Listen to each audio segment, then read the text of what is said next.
வணக்கங்க. இப்போ வந்து பார்த்திங்கன்னா, சாம்பார் தாங்க வைக்கலான்னு இருக்கிறேங்க. சாம்பார் வந்து நாங்கள் எப்படி வைப்போம்னா, அது ஃபஸ்ட்டு வந்து குக்கரில் வந்து பருப்பு நல்லா ஒரு 2, 3 தடவை நல்லா தண்ணி ஊற்றி கழிஞ்சு எடுத்துக்கணுங்க. அதில் வந்து கொஞ்சம் சீரகம், பூண்டு ஒரு 4 பல், தக்காளி போடுறதுன்னா அதில் போடலாங்க. நான் வந்து தக்காளி அது போட மாட்டேங்க. வணக்கும்போது தான் போடுவேன். அதில் வந்து கொஞ்சோண்டு ஆயில் ஊற்றி ஒரு 3 விசில் விட்டு எடுத்து வச்சுக்கணுங்க. அது தனியாக எடுத்து வச்சுக்கிட்டு காய் கட் பண்ணி வச்சுருக்குறேங்க. உருளைக்கிழங்கு, கத்திரிக்காய், கேரட்டு 3 போட்டு தாங்க சாம்பார் வைக்கலான்னு இருக்கேன். அதில் வந்து பார்த்திங்கன்னா, ஒரு குண்டாவை வச்சுக்கிட்டு அதில் வந்து எண்ணெய் ஊற்றி அதில் கடுகு, ஒரு 4 வெந்தயம், 4 சீரகங்க போட்டு, சின்ன வெங்காயம் தான் நான் எப்போவும் யூஸ் பண்ணுவேங்க. சாம்பாருக்கு வந்து சின்ன வெங்காயம் யூஸ் பண்ணிங்கன்னா நல்லாயிருக்கும். சின்ன வெங்காயம் கொஞ்சம் முழுமையாக ஒரு 4 வெங்காயமும் கட் பண்ணி ஒரு 4 வெங்காயம் போட்டுக்கோங்க. ஒரே ஒரு தக்காளி மட்டும் கட் பண்ணி போட்டுருக்கேன்.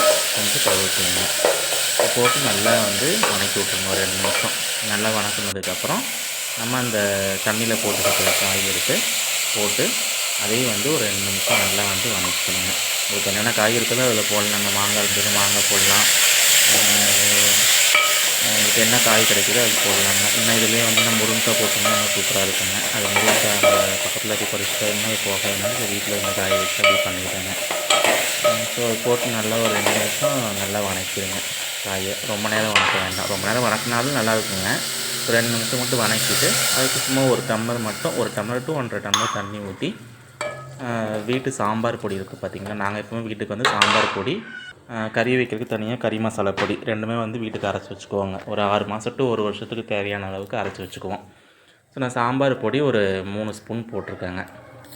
3 ஸ்பூன் போட்டு அந்த தண்ணியிலேயே வந்து கொஞ்சம் காய் வந்து ஒரு 3/4 வேக்காடு வந்து அதில் வெந்துடணுங்க.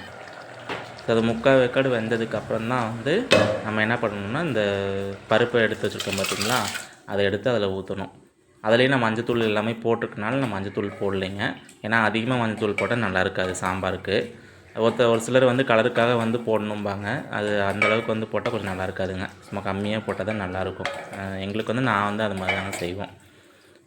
போட்டு நல்லா வந்து இது பண்ணிவிட்டு இந்த பருப்பு ஊற்றுனதுக்கப்புறம் ஒரு 2-3 நிமிஷம் நல்லா வந்து மூடி வச்சு காய் வந்து நல்லா வேக விட்ருங்க. அதுக்கப்புறம் தேவையான அளவுக்கு உப்பு போட்டுக்குங்க. நான் கல் உப்பு இல்லாதனால தூள் உப்பு போட்டிருக்கேங்க. போட்டு நல்லா ஒரு கிளறிக்கிட்டு அதுக்கப்புறம் வந்து நம்ம என்னென்னா, சாம்பாருக்கு வந்து நீங்கள் இது வந்து ஈஸியாக ஒரு 5 நிமிஷம் தாங்க மேக்ஸிமம். நீங்கள் பருப்பு மட்டும் வேக வச்சு எடுத்து வச்சிட்டிங்கன்னா நீங்கள் சாம்பார் வைக்கிறதுக்கு 5 நிமிஷம் தான். 20 நிமிஷம் ஆகும்பாங்க, ஒரு சிலர் ஒரு அரை மணி நேரம் ஆகும்பாங்க. அந்தளவுக்குலாம் கிடையாதுங்க. ஏன்னா அதில் ஒரு 10 நிமிஷம் ஒரு 5 நிமிஷம் நல்லா வேக வைக்கிறீங்க.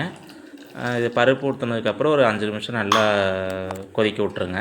கொதிக்க விட்டு புளி வந்து சும்மா ஒரு 1/2 டம்ளர் அளவுக்கு எடுத்து வச்சுருக்குறேங்க. அந்த புளி தண்ணியை ஊற்றி ஒரு 2 நிமிஷம் மட்டும் கொதிக்க வச்சு வந்து கொத்தமல்லி தூவி இறக்கி வச்சுக்கின்னு சாம்பார் ரெடிங்க. தேங்க்யூ.